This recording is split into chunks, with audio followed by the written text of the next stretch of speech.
to align with the Constitution and enhance conformity with the Heritage-Based Education 5.0 policy. The Broadcasting Services Amendment Bill will see further liberalization of the broadcasting sector. In the financial services sector, the Insurance and Pensions Commission IPEC bill is set to empower IPEC to prescribe a minimum level of assets and liabilities. It will also provide for the establishment of the protection fund for policyholders and pensions and the Provident Fund members. On the other hand, the Securities and Exchange Act should be amended to widen the definition of securities to include virtual asset service providers. This will enable the Securities and Exchange Commission to regulate and supervise virtual asset service providers on a risk-based approach. This will be complemented by amendments to the Money Laundering and the Process of Crime Act. The Vision Act seeks to provide for the identification and assessment of money laundering and the terrorist financing risks that may arise in relation to virtual assets. It will further ensure that appropriate sanctions are applicable to errant virtual assets service providers. Their directors and senior managers will not escape. The Deposit Protection Corporation Act is also being amended to align the legislation to international best practice. Mr. Speaker said, Madam President, allow me to highlight that Parliament will soon be requested to consider legislation relating to the implementation of devolution agenda. Of special note is the presentation of the Provincial Council's Amendment Bill. The requisite legislation used by the lower tiers of the state to ensure efficient implementation of the devolution agenda will also be amended. These include Urban Council's Amendment Bill, Rural District Council's Amendment Bill, Regional Town and Country Planning Amendment Bill, and the Traditional Leaders Amendment Bill. Parliament is also expected to consider the Municipal Courts and the Police Bill, as well as the Liquor Licensing Bill, intended to ensure the efficient discharge of the various mandates of these local authorities. The Second Republic is committed to ensuring that communities and all relevant arms of the state are adequately organized and capacitated to implement best practices on disaster risk management. Hence, legislation on disaster risk management will strengthen our nation's responsiveness and preparedness to tackle disasters. Through the Labor Amendment Bill, the dispute settlement machinery will be rationalized to remove cumbersome confirmation procedures. It also seeks to align the Labor Act with ratified international labor organization conventions, including freedom of association, the right to maternity leave, and equal remuneration for work of equal value. With regards to the welfare of our parliamentarians, the proposed amendments to the Parliamentary Pensions Act should address deficiencies identified in the present Act. Government has initiated a process to amend the Cooperative Societies Act in view of the changes in the socio-economic environment and the need to restructure operations efficiencies and the growth of cooperatives. To enhance good governance, transparency, and accountability among private voluntary organizations, the act governing these entities is going to be amended. The bill seeks to align the act with the best practices, including on adherence to the Financial Action Task Force standards. Proposed amendments will further ensure that private voluntary organizations operate within the thematic parameters under which they were registered. The Persons with Disabilities Bill is set to amend the 1992 Disabled Persons Act, informed by other contemporary legislation on disability rights.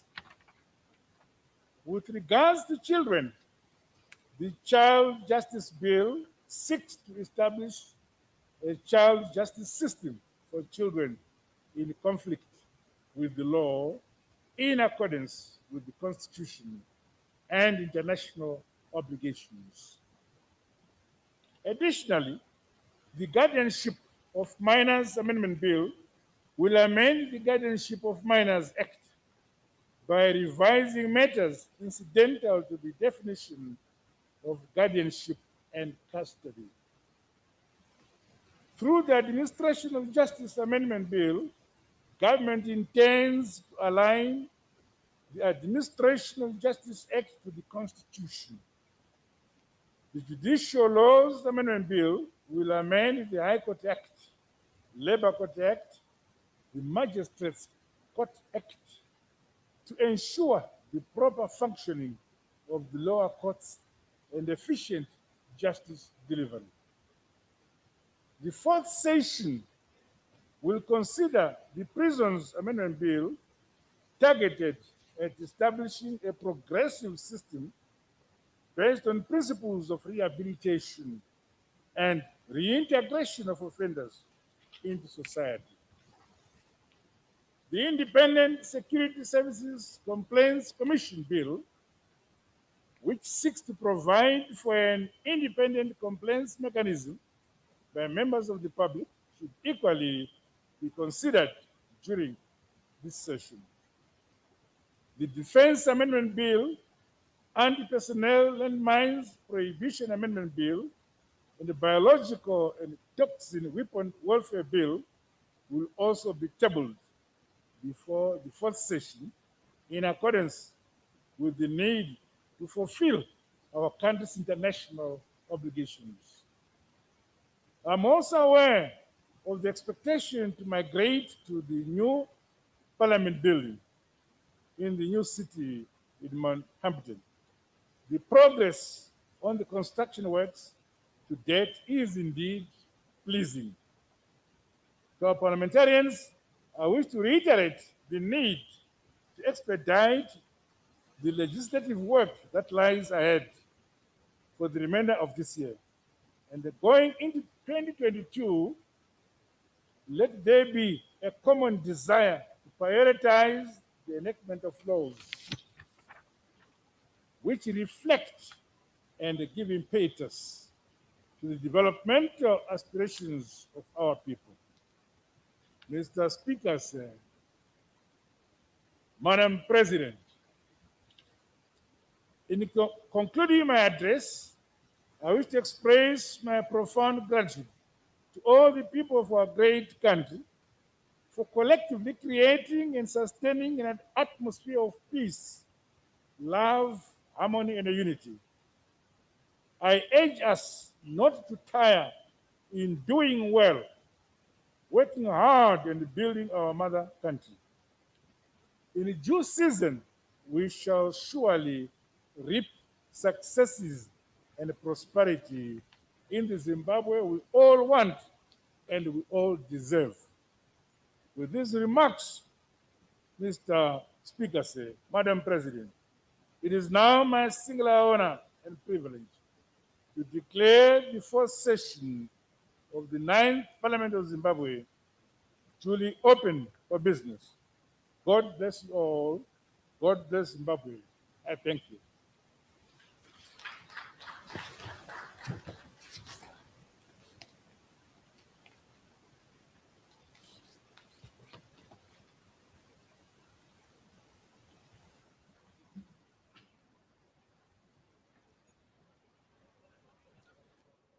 President Emerson Mnangagwa delivering the State of the Nation address and marking the official opening of the fourth session of the Ninth Parliament of Zimbabwe at State House. And he did commend Zimbabweans for their resilience in the face of various adversaries for the prosperity of the nation. And he outlined various infrastructure projects, development projects, which the Second Republic is on a drive to ensure that the well-being of Zimbabweans is safeguarded. Now, I'm now joined by Ms. Ronica Mumbire as we continue giving you proceedings from State House.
So that was President Emerson Mnangagwa giving the State of the Nation address at State House today, right here in Harare, talking about various measures that the Second Republic is supposedly doing to improve the lives of the people. Now, the question is, do Zimbabweans feel the same?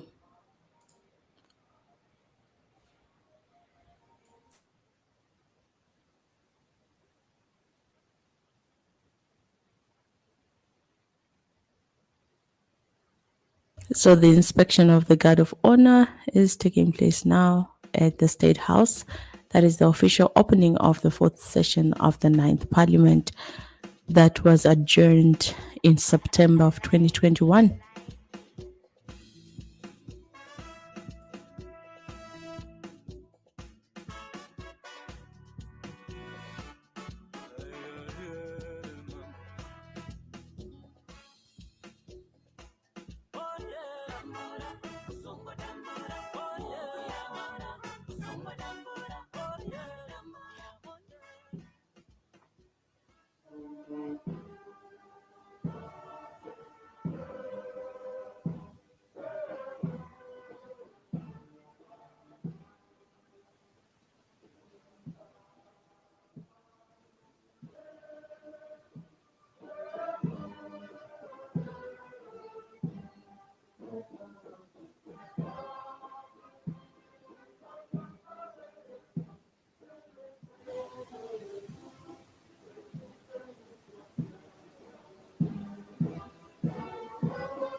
you can mark off your excellence.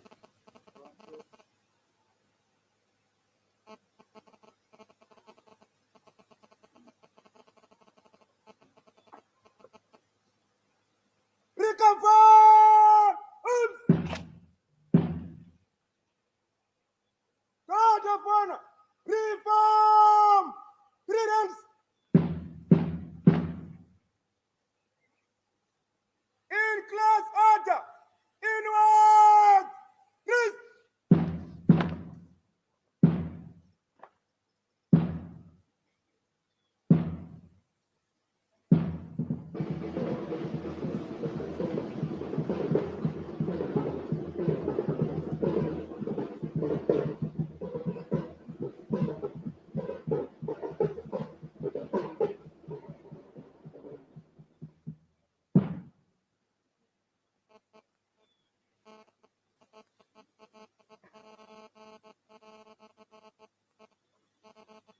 Hold on the line!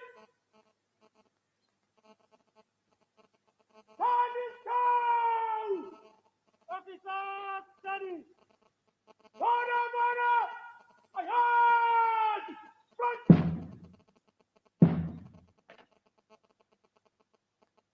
Sit up!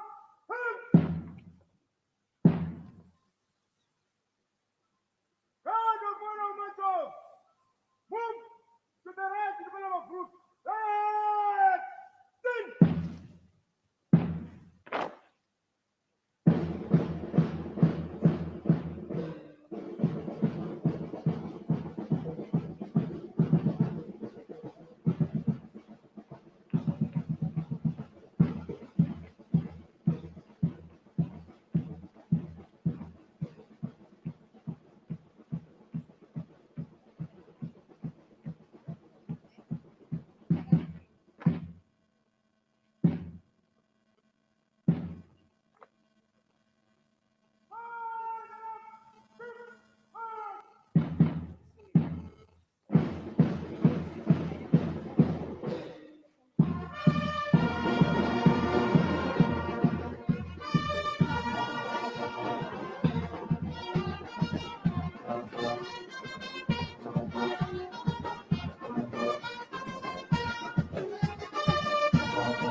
Proceedings coming to an end there at State House. The official opening of the fourth session of the ninth Parliament of Zimbabwe and the State of the Nation address by President Emerson Mnangagwa. The president started by commending Zimbabweans for their resilience in the face of various adversities for the prosperity of our motherland. The president also outlined various infrastructure projects that the government is undertaking to ensure the well-being of Zimbabweans. He spoke about the rehabilitation of the Robert Gabriel Mugabe International Airport, JNM Como Airport, Buffalo Range. He spoke about the emergency road rehabilitation program, which is being transformational, transforming the entire landscape across the country. He spoke about the RBZ auction system, which has brought stability to the financial services sector. And he also commended frontline workers for their resilience in the face of COVID-19.